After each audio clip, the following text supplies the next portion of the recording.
Hey, this is Zach Log the Great. I am here tonight with my friend Nate. Hello. And with Travis. Hi.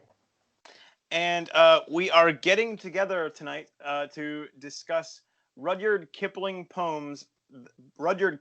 poem, The Stranger. We'll also talk about why my tongue isn't working the way it should.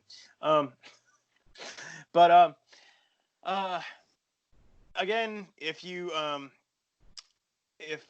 like my work, if you like what I do, please support me via subscribestar.com/Zachlog-the-great. And I greatly appreciate the people who do. They are all named. They will all be named in the show comments. And having said that, I really thought you were going to say in the eventual deposition, but that's better. Show comments. Well, that's possible too. I mean,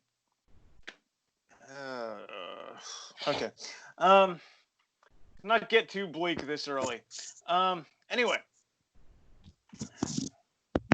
although I think in the event that happens, they'll no longer be using terms like deposition.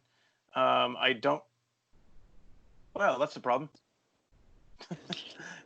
Nate dropped out for just a moment. Looks I like thought that was a mute button, and it turns out that was a drop call button. Okay. My little mic lanyard here. Anyway, you guys changed sides of the screen. Yeah, Skype just kind of assigns them, so I can't really. I don't know if there's anything I can do about that or not. Also, when I put the poem up on the screen, sometimes when I come back, we're rearranged. Then I don't know what the criteria of the program are. Anyway, so I'm gonna go ahead and put the poem up, and Travis has volunteered to read for us. So let me find it here, and.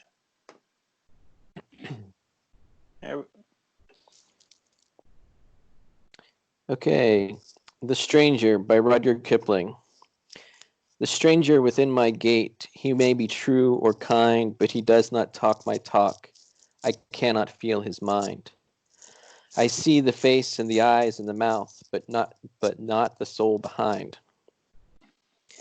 The men of my own stock, they may do ill or well, but they tell the lies I am wanted to. They are used to the lies I tell. And we do not need interpreters when we go to buy or sell. The stranger within my gates, he may be evil or good, but I cannot tell what powers control, what reasons sway his mood, nor when the gods of his far-off land shall repossess his blood. The men of my own stock, bitter or bad they may be, but at least they hear the things I hear and see the things I see. And whatever I think of them and their likes, they think of the likes of me. This was my father's belief, and this is also mine. Let the corn be all one sheaf, and grapes be all one vine. Here our children's teeth are set on edge by bitter bread and wine. Okay, so let me clear that off the screen. All right. So Nate, would you like to lead off with your thoughts here? Xenophobic, racist, terrible person. Is this Donald Trump's poetry? God. No, I understand where he's coming from. It's hard to trust the stranger, but at the same time, it's less. Like I said, and what I was reading in the notes about this is that it seemed like he was less talking about like different skin colors and races and whatever, and more about let's all have the same culture. Like he didn't mind other sort of Commonwealth of Nation folks. And that could be anywhere from, Scotsman to Indian. So It's all good, right? He's like, because they all had the same sort of background, eventually. And so, the whole idea that, they're accustomed to this sort of Western civilization ideas, and that the flavor may be different, but the basics are mostly the same. And so that's, he's pretty cool with that. And he's written a lot of other more accepting poems at other times. But this whole thing was written during a pretty bleak period in his life. And he's, kind of watching everything fall apart again. And so he's like, yeah, all right. He's talking to Canadians, particularly, and trying to say that, hey, maybe instead of, bringing you need some immigrants for your Western provinces. We got a whole bunch of British guys that we don't have a place to put that would do very well out there. So maybe don't import a bunch of Japanese. So like I said, I understand, you want to have you want to give your people first, and I get where he's coming from. But at the same time, as an American, as a modern person, I'm kind of meh. Let's not take it too far there, Mr. Kipling.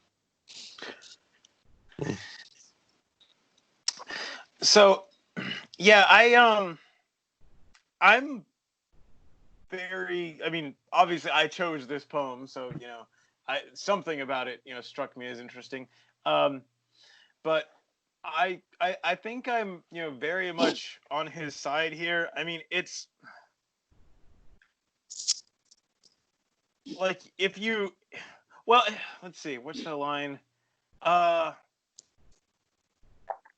Nor when the gods of his far-off land shall repossess his blood. And, like, you look at that, then you're like, oh, hi, Nidal Hassan. Or the Sarnaev brothers. Like, really, like, can you... I don't think there's better phrasing to describe, what happened. What about John Lee Malcolm? There. When the gods of their far-off land shall repossess their blood, and then what happens? Well, and that's kind of how I get into the idea that it's more of a cultural thing. It's not about what you look like; it's about what you believe and ascribe to. So it's a culturalist thing. Despite the people that'll want to just sheath right over that and go, nope, racist. I'll be like, no.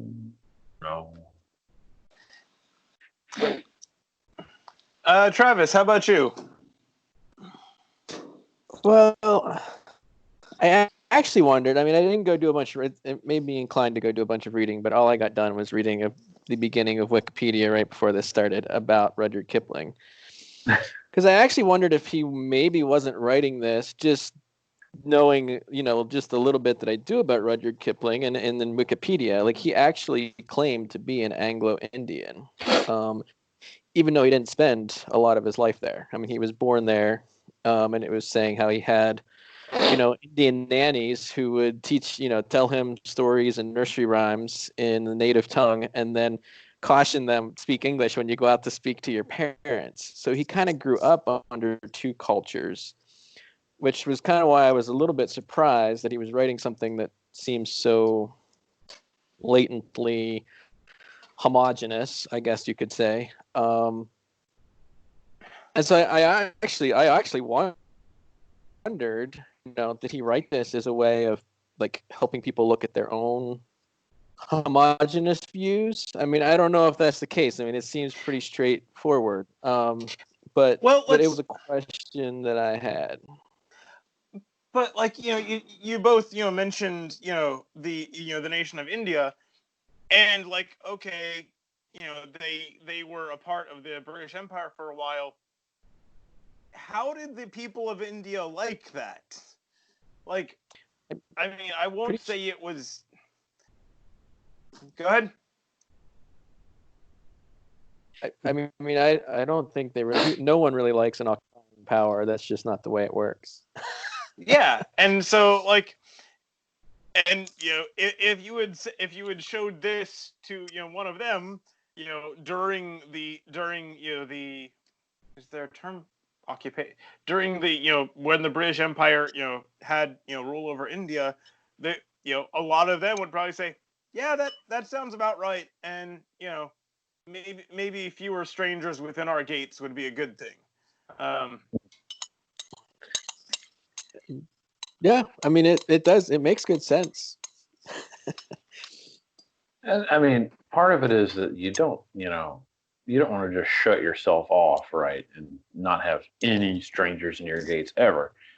The idea is that you don't, and I feel like Rudyard Kipling would agree with this. It's not that you keep them all out. It's that you bring them in doses that you can handle.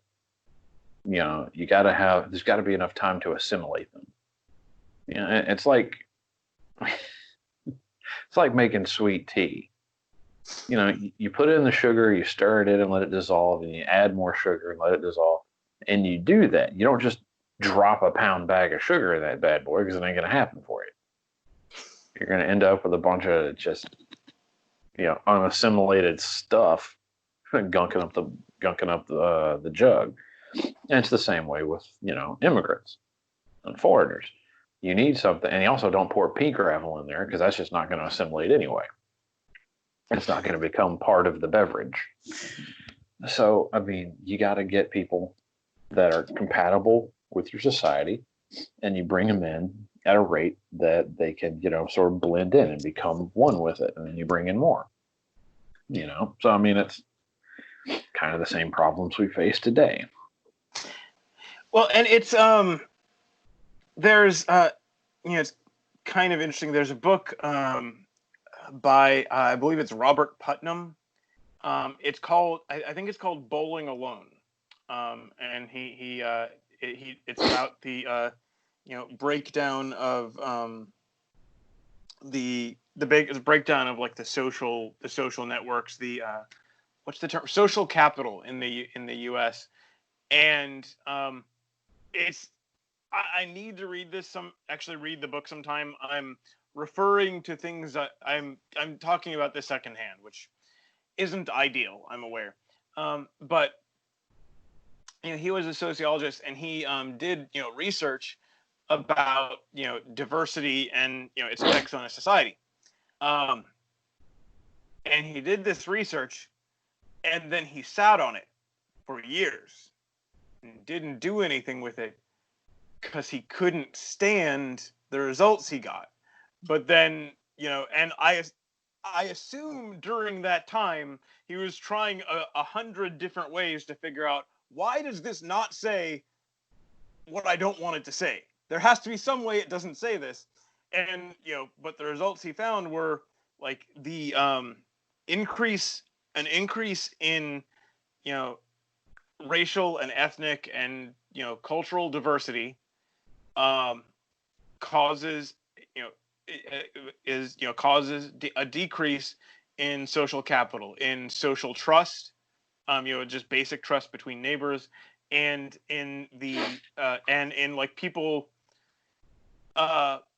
trust in institutions, and people's voluntarily contributing to their society. And like, if you look at that, that's very much against a lot of the things that we're told today. But like I said, and well, you're very skeptical about social science and this and that, and that's fair, but kind of the reason I take this seriously is because the person who did this research didn't want it to say this, and almost certainly tried a dozen different ways to make sure to find out it doesn't say what it in fact says. And so, the stranger within my gates, he may be true or kind, but he does not talk my talk. I cannot feel his mind. And, it's not, they may be great people, but if we don't understand each other, if, communication problems, we do not need interpreters when we go to buy or sell, or if there's just these different cultural assumptions, different cultural attitudes towards this subject or that, it's gonna cause problems, even between people, even between well-meaning people on both sides. So I don't know. I think an interesting sort of anecdote about that. When the Great White Fleet landed in Japan, it actually was a massive success. Really, helped boost relations between America and Japan. And you'll hear it's a big imperialist thing, threatening Japan. No, shut up. It was, yes, there was definitely an element of threat at it, but the Japanese were like, this thing is awesome. Thank you for sending it. We appreciate you giving us this honor of bringing the whole fleet. It's great. But they grabbed some of the Japanese sailors, grabbed I think it was the American admiral. Just a big bunch of them grabbed him and chucked him up in the air 3 times and caught him. And so apparently, except for the 3rd time, and then he broke his back. Yeah. Then they threw him overboard. Oh man. But no, apparently this is a sign of great respect, amongst the Japanese sailors. But Americans had no idea what was going on. They're like, why are they assaulting our admiral? And so well-meaning people about to have a fight. But in the end, it was like, oh God, don't do it. Just what happened here? And then some of the Japanese officers are like, oh God, oh no. And so they all kind of they worked it out. But yeah, like I said, it's so what you're saying about well-meaning people having communication problems, running into issues is. And it's not like that only happens between people with different cultures. I mean, I don't exactly know Nate's background. I'm assuming it's similar to Sean and I's, but we can easily have miscommunication, and we can have our preconceived ideas and not communicate well, and you have to work those out. So that, I mean, and I think the question is, is it worth trying to understand the stranger? I mean, we had our other poem where we talked about the wanderer, the guy with no home. And was his life worth anything? Is a stranger's life worth something? I mean, the parable of the Good Samaritan. All lives matter. What's that? Stranger lives matter. Yeah. I didn't even realize when I was saying that was a buzz line right there. Sorry about that. I'd have probably avoided it. But the thing is, you avoided. said is the stranger's life worth something? And it's and like if you go back to the poem, like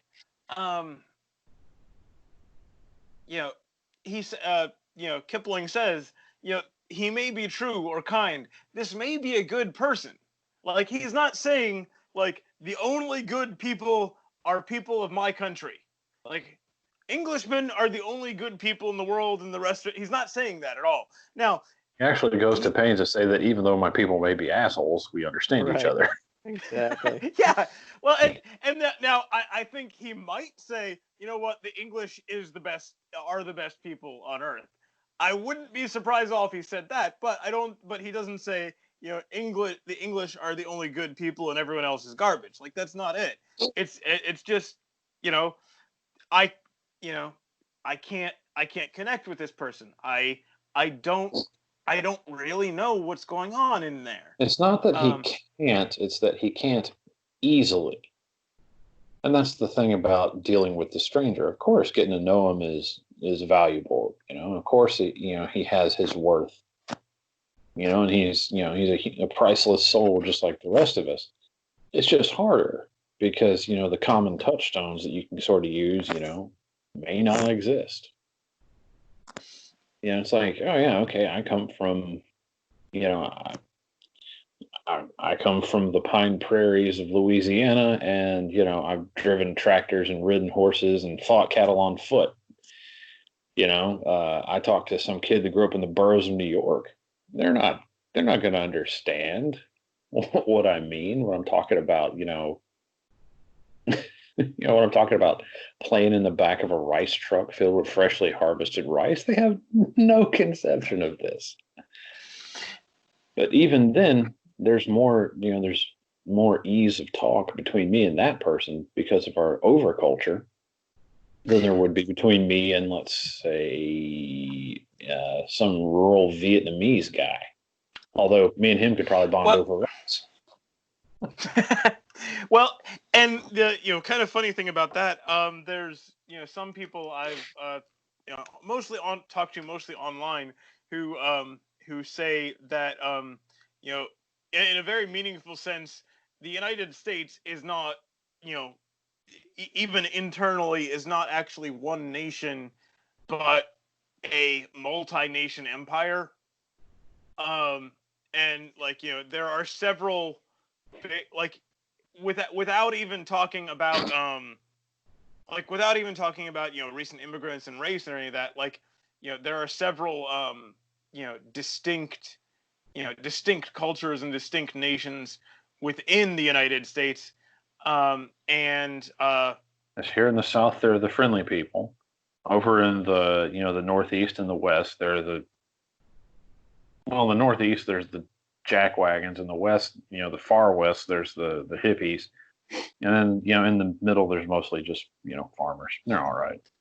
And then up in the Northwest, there's the Chaz. Good old Chaz. Travis, am I safe in assuming you don't know what I'm referring to? I've actually heard about them, just briefly. Okay.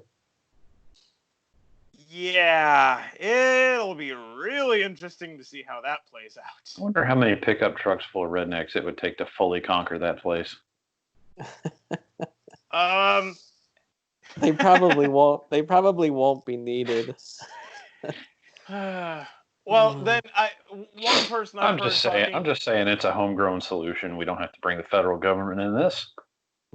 See, now one person I've heard talking about this has said, the thing is, it's very clear these people are not going to be able to sustain themselves in any meaningful sense. It's also pretty clear that they will be getting assistance from, any number of, outside groups who are actually, yeah, that's a very good word. Fellow travelers will from the outside will be providing them assistance in various forms. No, it's the government. Same thing they always want. They've actually airdropped them food. I'm like, let them starve.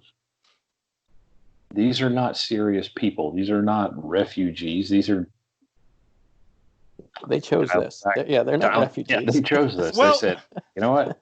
Let's go with it. Well, they said now we're autonomous. We don't belong to you anymore. Cool. Starve. You're not now, to be entirely fair, there probably is a significant number of people in there who just happened to live there, and then they're like, "What are you idiots doing?" Why'd you say doing? Huh? Why'd you say doing? I don't know. Maybe it's no, just kidding. Maybe it's because of where I'm from. But anyway, I said, I'm all for those people, rising up, throwing the chazzers out on their ear and being like, okay, guys,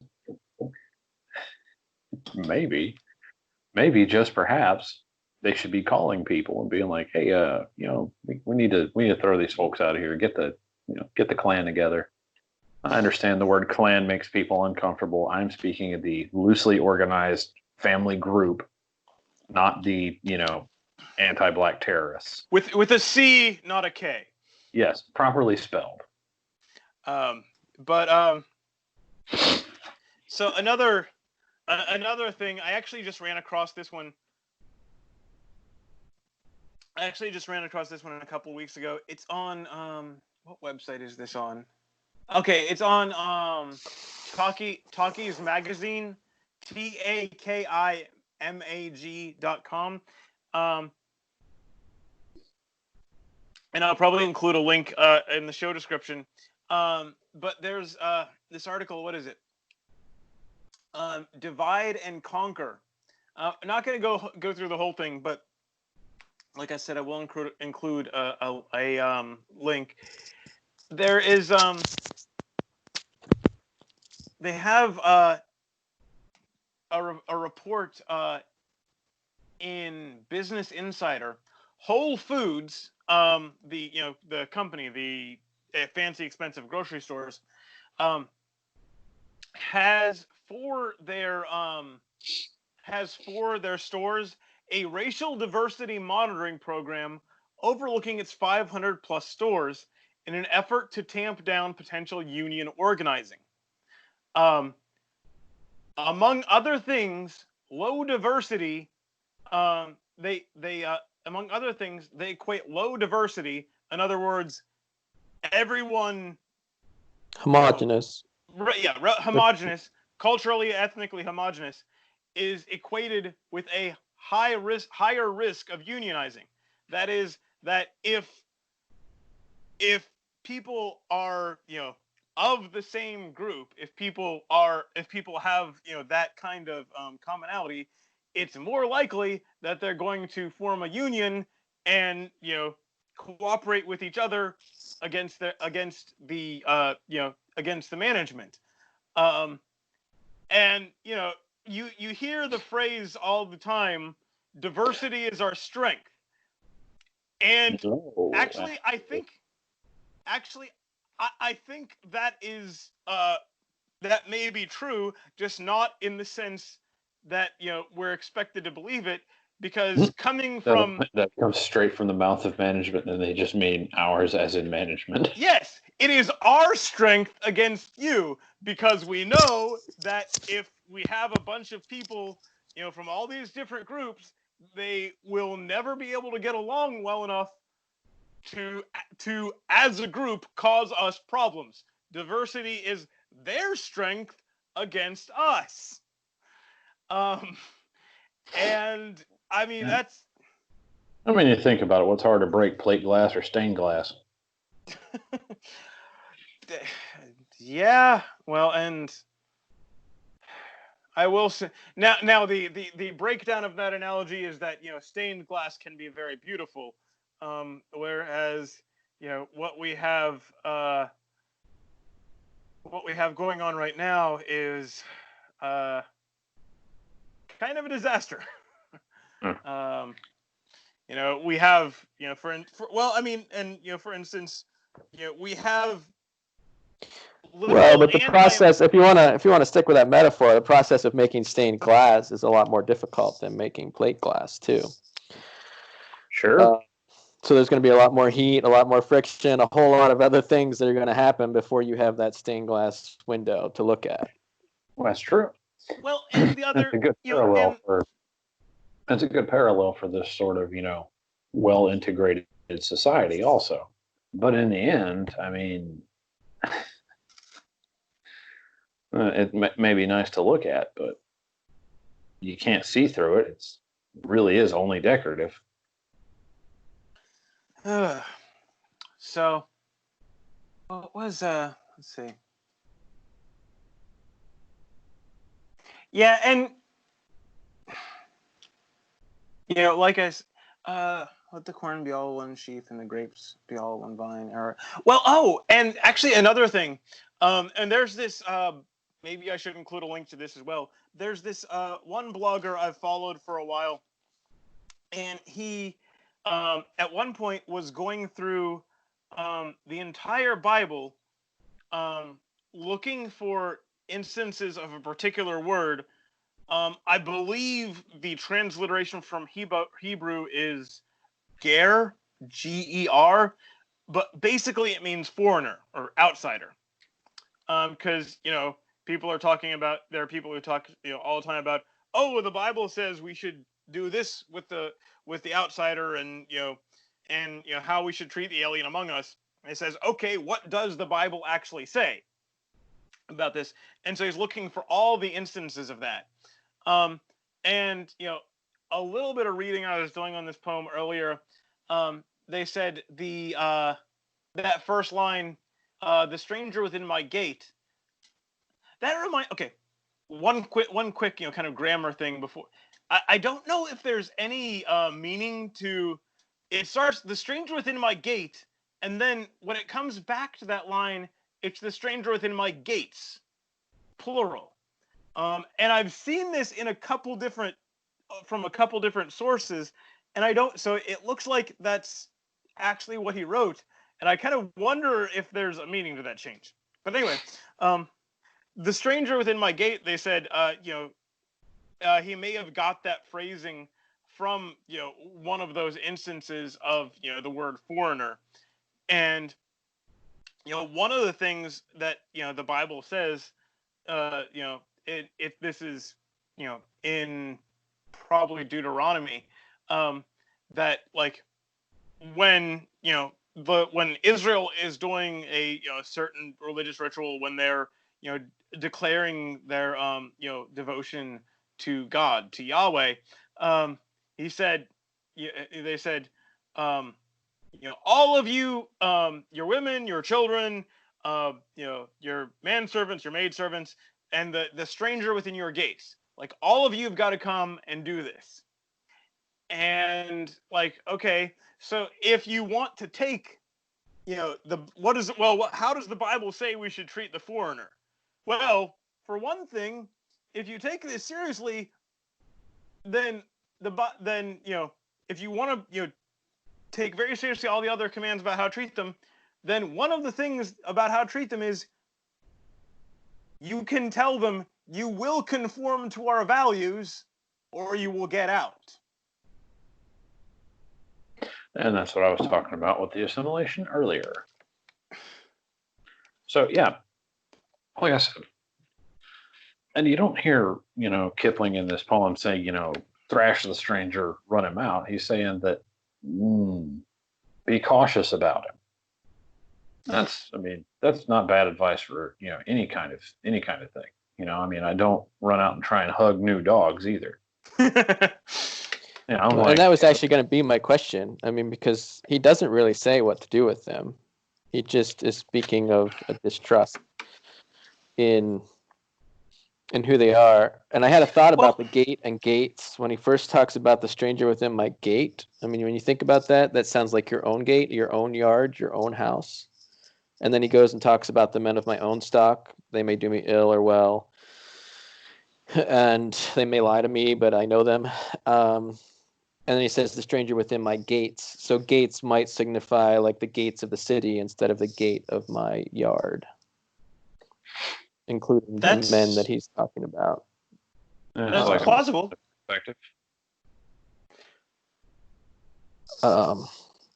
Obviously, I have no idea, but Nate, you were what were you saying a minute ago? So it's like sort of broadening the sort of broadening the brush that he's painting with, not just right here, but yeah, basically what Travis was saying. I kind of agree with that. It's a decent reading. And I guess too, if you see a stranger in your gate, like your yard gate, that's a threat. If they didn't knock, invite them, if they didn't ring your bell, because at that time they probably would have, I don't know, knocked at the gate. You wouldn't have come to the door to knock. I don't know. That's the stranger within my gate. It makes it sound dangerous, in a way, in one sense. Yeah. Well, and it's this actually reminds me a little bit of some other things I see where like you can't if a woman is sexually assaulted, you can't look at like everything going on around it. She's just a victim and there was nothing that could be done. And it's like, okay, again, if a woman is sexually assaulted, okay, the guy shouldn't have done that. This is not excusing it at all, but like, okay, if a woman goes out to a party, half of the men there are people she doesn't know, and then she gets drunk, like, what do you think is going to happen? It's like, it's not like this was your fault and I have no sympathy for you, but it's like maybe you should not put yourself in dangerous situations. It's like if, it's the oh whole no, okay. this bear ripped off my arm. Why were you in the bear cage at the zoo? You're not supposed to be there.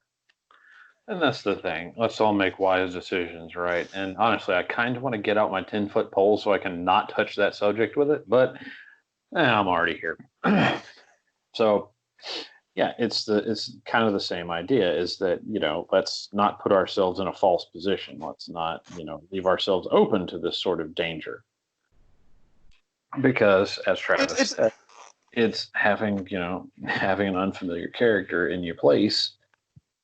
You're taking a risk, and you never know. Most people are all right. Most people are generally decent. I don't think people are good, but I think most of them have training enough to be decent, and they're generally not going to screw you over. But there's always that exception. Or you could go with, they're always going to screw you over. It's just a question of how long you have to hang out with them before they do it. Oh yeah, well, that's the other side of that angle. And that goes back to what Kipling's talking about too. The men of his own stock. He understands what they're going to do. Like, so if this guy's kind of a scumbag, kind of what he's going to be kind of looking for, and you can kind of take a guard against him. Whereas you don't know what this new guy, you don't know what the stranger's going to do. It's the old story of the devil you know is better than the devil you don't. I mean, that kind of concept too. When Well, that's right. That's right. And that's why you got to watch out for the foreign devils. That was also in the Gods of the Copybook headings. Stick to the also by Kipling. Travis, do you know? Are you familiar with that one? I know Nate is. I'm not. No. Oh my gosh. Yeah, that was okay. So the Gods of the Copybook headings is actually the first poem I recorded for this channel. The very first one. I heard it from Bill Whittle, and he has his own version up there. I think his has just a few more views than mine. But how is that possible? But now on my side, I used Kipling's text straight. I didn't edit it to fit modern sensibilities a little more, which he did. But although it was basically just trying to make some of the older terminology a little more understood. But so Travis, if you haven't heard or read that one, you should look that up after this conversation. It is a really excellent poem, and like not a few of Kipling's poems. A couple parts of it really strike a chill in my heart. Where is it? And eventually word would come that a tribe had been wiped off its ice field, or the lights had gone out in Rome. And I kind of wonder whether the lights are going out in Rome today, or in in today's equivalent of Rome, I guess would be the more accurate phrase. That is sort of the life cycle of empire, is about 2.5 centuries.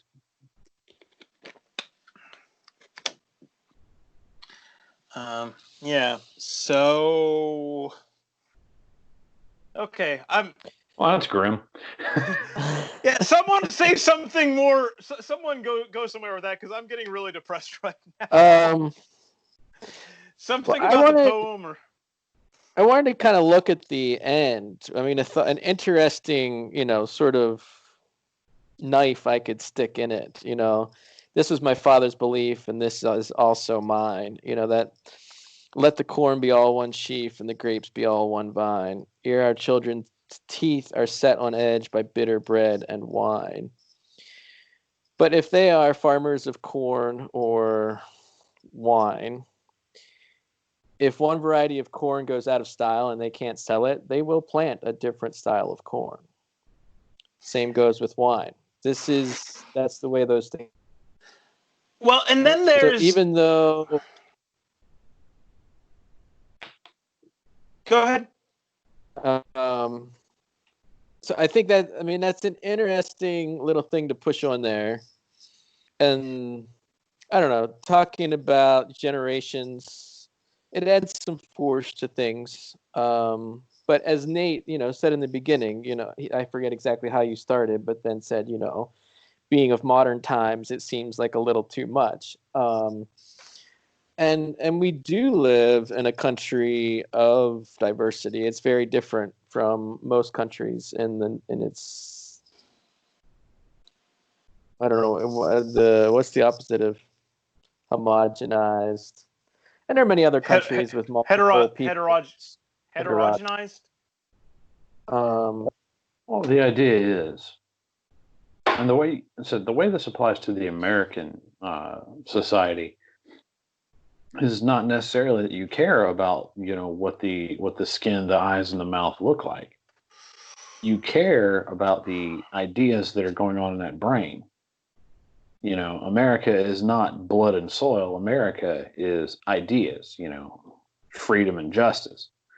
And that's our whole deal, is that, we believe in freedom and equality. We're not the American people are unified by principle, or ideally are unified by principle. That we have sort of a bedrock foundation of this is the things, these are the things we believe, and this is how we, think things should be done. And then we have our lifestyles layered on top of that can be radically divergent from each other. But as long as you have the bedrock principles straight, we're all Americans together. And the stranger within our gates is more about, we tend to distrust them less here, because as long as we trust that they, hold to our same value, that they believe in American values, then for all intents and purposes, they're not a stranger. They're just somebody who parties different than we do. And that's cool. But really, everyone's a stranger until they're not. Does that make sense? We all meet people with a certain hesitancy or observation or, I don't know, a certain distrust until they prove themselves trustworthy. I think in some ways. Yeah. At the same time, like on the other end of that, like, kind of like what he's talking about, he does not talk my talk. I cannot feel his mind.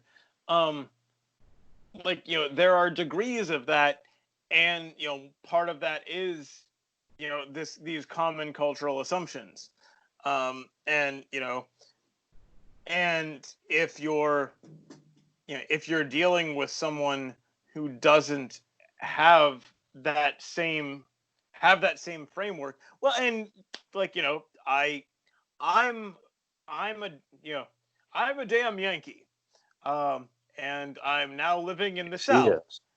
And like, that's why I still don't trust you after all these years. and even like, within one country, like, you come down here and there's, slightly different attitudes. There's slightly different, ways of handling, different situations.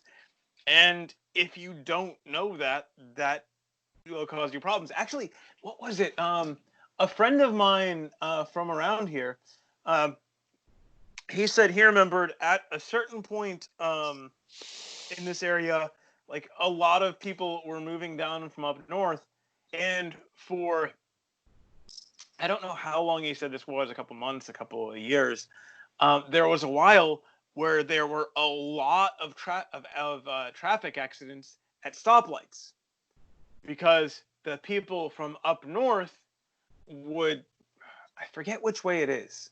I think the people from up north would tend to, like, start right when the light is green. or start maybe like just before, like they're watching the other light, and they start like maybe just a touch before their light turns green. Whereas the people from down here, he said, would tend to drive, would tend to like push the yellow light, and like you have, and when you and it's just. And like this is not like this side is right and this side is wrong. They're just two different ways of doing things. But like when you put them in the same area and they're not used to each other, you literally are getting people killed because of this. And like that's two people from the same country.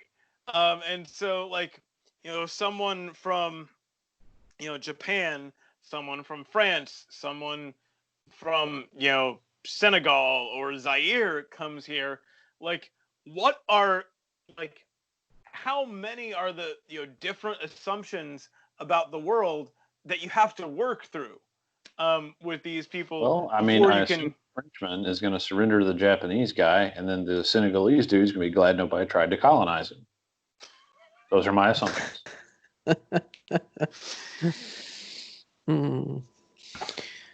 I may have body checked his point just out of the rink here, but let's see what happens. That's a hockey metaphor, guys. If there are any Canadians listening, that one's for you. Any Canadians out there, eh? Yeah. What's the? Send me your ARs. I know they're illegal up there. Just mail them to me. I'll take them. I'll give them a good home. What was that I don't think I ever showed you that, Nate. There's this one song I ran across on YouTube a while ago. I think it was when I was trying to figure out a Canadian accent, and it's Out for a Rip, and it's just these.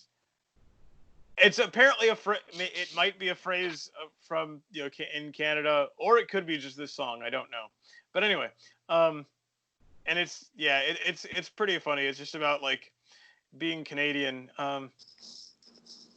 What is it? I'm from the Great White North. I can't remember. Anyway,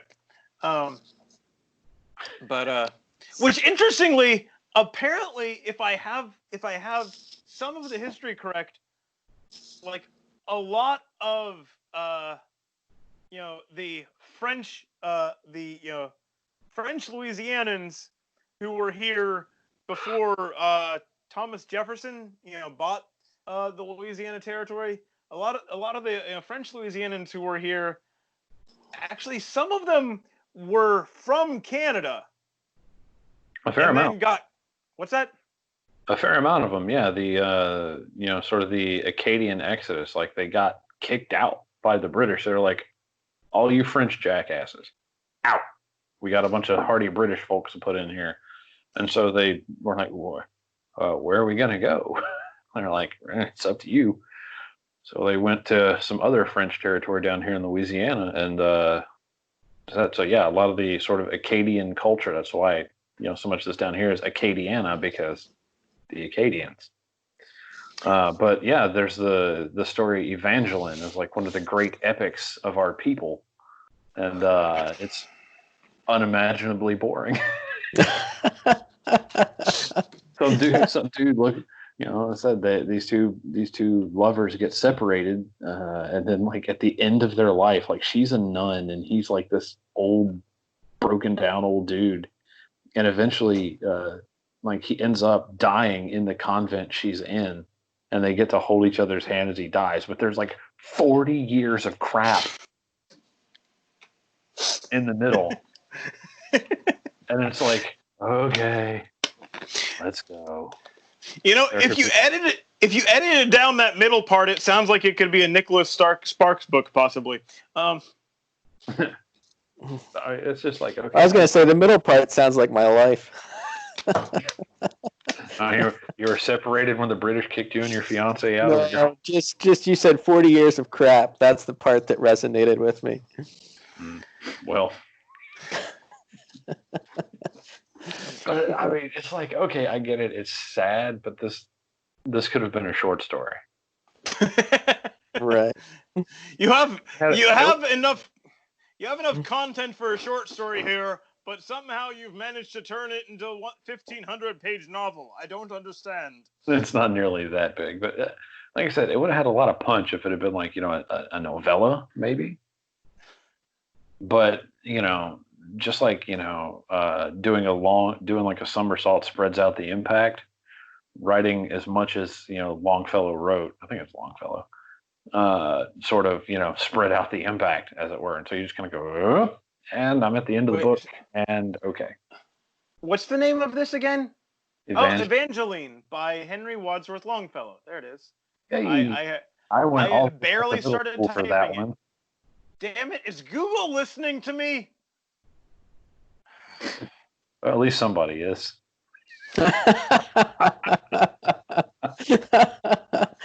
Oh man, that was a good one. And now I feel like now I feel like I want to reference those memes where like, hey, my FBI agent, how you doing today?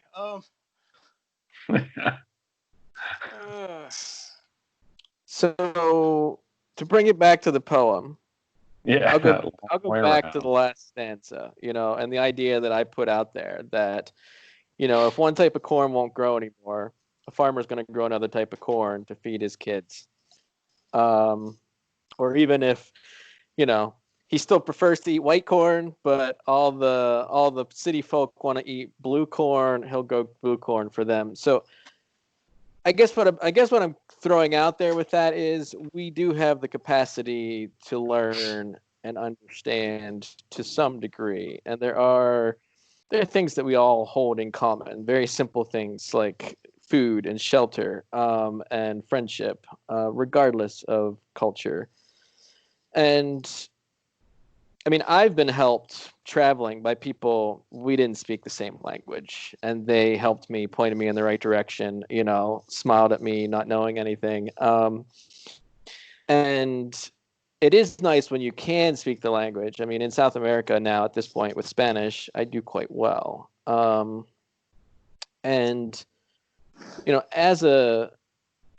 would you like to suggest any Spanish poems, by the way, I could do here? I'd be up for that. I know enough that I could. I would give $1 to hear you speaking Spanish. $1, huh? $1. Not you, Sean. Which one? Sean. Oh, okay. I'm like, yeah. No hablo inglés. So what I you're guess saying? I mean, for me to try to bring it back around, like we're looking at it from the tribal, the man with the tribe looking at the stranger. But if you look at it from the view of the stranger standing there, and you're afraid and you don't know if you can trust these people either. They don't look like. I mean, here's an example for me. When I was the first time in South America, I ended up stuck in this border town between Brazil and Uruguay. And I'd already been helped by the locals because I didn't have any money because I used all my Brazilian reais, because you don't want to have to try to, they won't change it. You don't want to have to change it when you get to the next country. So I used it all up. I'm like, I'll get money whenever I get to the next country. Well, I got in at midnight and the hotels wouldn't take a credit card. So I had no money to stay at the hotel. So I was just going to sleep on the square, and the police came and said, no, you can't sleep here. Tried taking me to the priest, and the priest wouldn't answer the door, so they left me sleep in the jail. But anyhow, so I've already been helped by strangers, the police, who were very kind to me.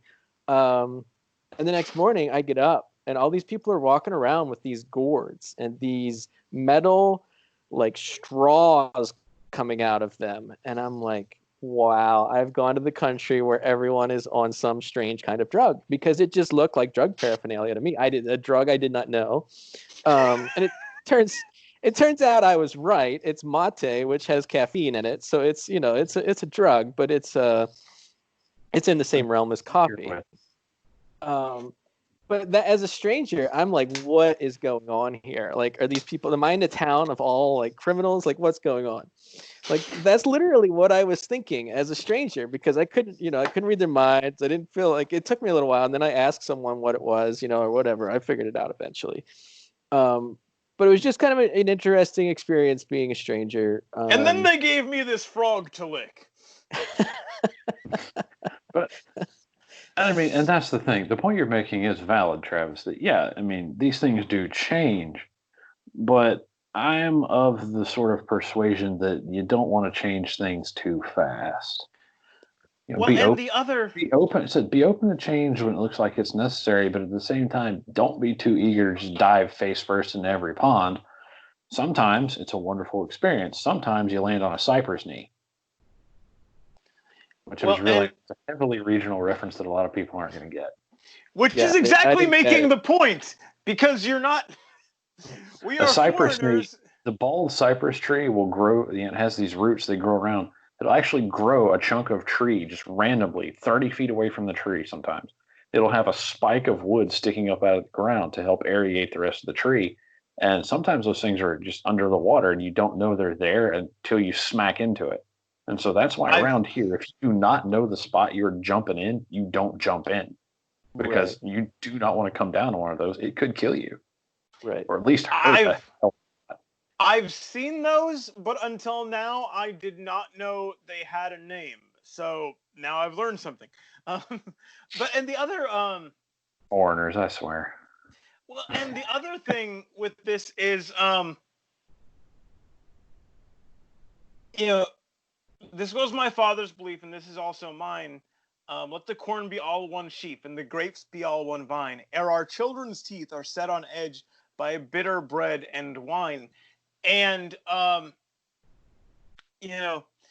in terms of you can see this in terms of, in political terms, people who have a family, people who have kids tend to be more conservative, tend to be more, hey, let's not just rush in and try all these weird ideas, or let's not bring all of these people in right now, because they say, you know what? My kid's got to grow up in this neighborhood.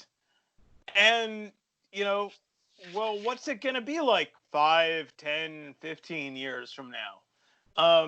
And, what's his country going to be like, 25, 30 years from now? And he's trying to, have his own family.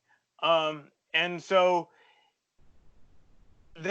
I really don't think there is a more, in terms of, common experience, I don't think there's a more fundamental shift in perspective than the one that comes when, for a parent, for a father, when you first hold that kid in your arms. For the mom, it's a good ways earlier. But for a dad, like, you first hold that kid in your arms and you're like, okay, I've got to think about everything differently than I used to. And the thing. And Kipling. One of the things I'll say is this: we're talking about the children's teeth be set on edge by bitter bread and wine.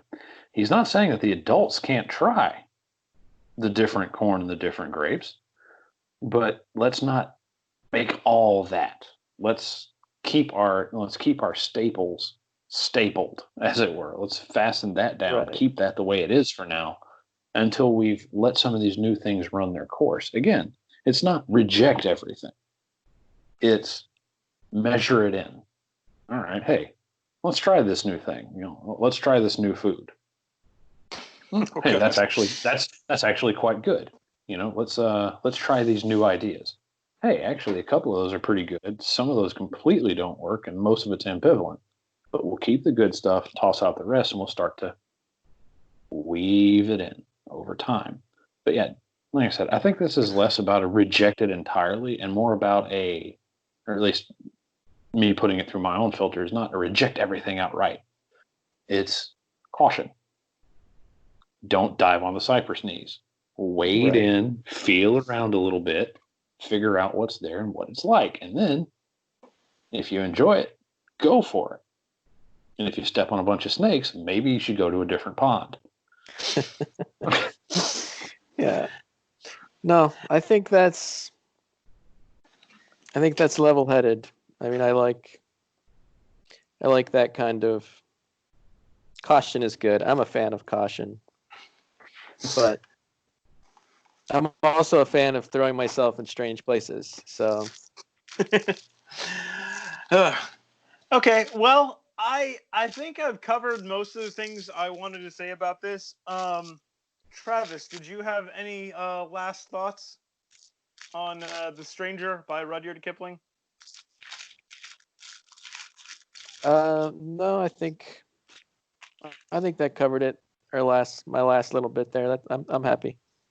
Okay, Nate, any last thoughts for you?